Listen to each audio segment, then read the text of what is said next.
joining us and sharing your insight. Please stay with us as we come back to you for our next discussion as well.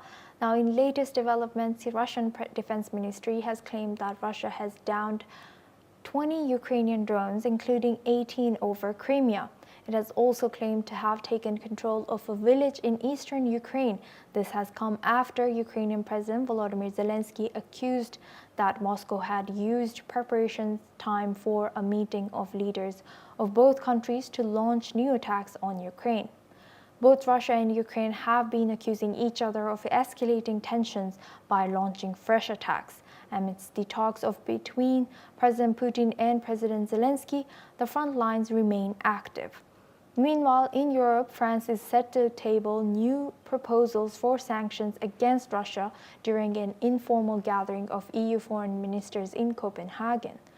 President of European Commission von der Leyen has also talked about the new steps regarding handling of frozen Russian assets.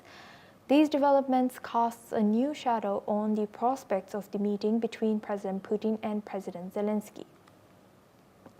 Vice President of European Commission Kaja Kallas has also talked about frozen Russian assets. Let's listen into what she has said.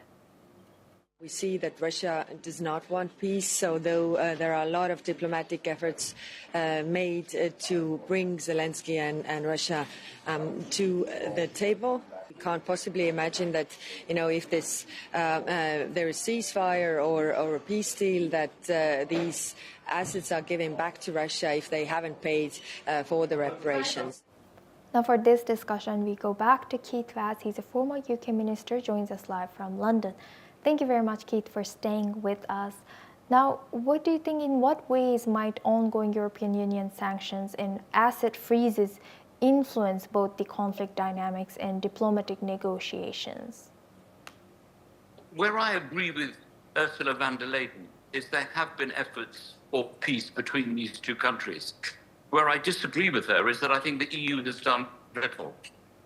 What EU leaders should be doing is having their own stuff with President Putin and President Zelensky. If he doesn't need to meet President Zelensky on his own, then why not take along Macron and Starmer and Chancellor Merkel and Ursula von der Leyen and have a proper summit meeting, if that's what it takes.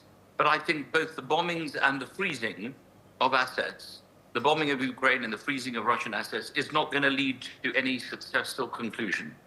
The way to take the Alaska summit forward is for another meeting. And it should include European leaders, but it should be done quickly as possible. And what do you think, what role can the European play in balancing sanctions and diplomatic efforts to de-escalate tensions between Russia and Ukraine now?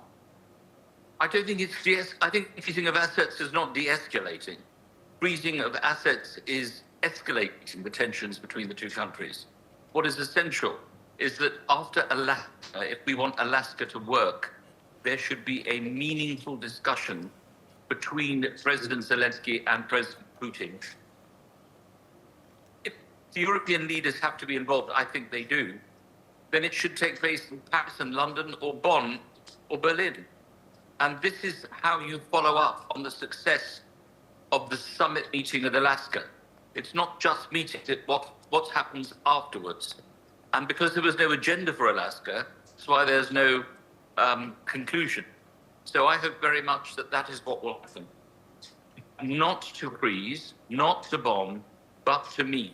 That's the way to take these things forward.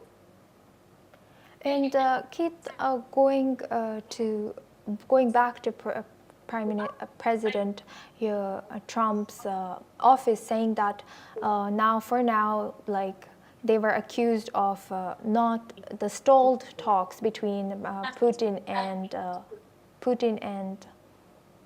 Zelensky, but now they have said that no, it's not stalled and they are ongoing, but it's not in the public. What do you think about that? Do you think it's stalled or it's just not in the public?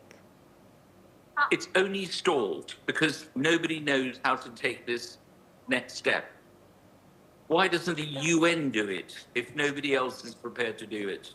I mean, the UN has failed to take any effective action to bring people to the negotiating table. Somebody has to bring the European leaders together with President Putin. If that happens, then there's going to be success. But without it, I'm afraid all the achievements of Alaska are going to go by the way. Thank you very much, Keith Vaz, for joining us and sharing your insight as a former UK minister.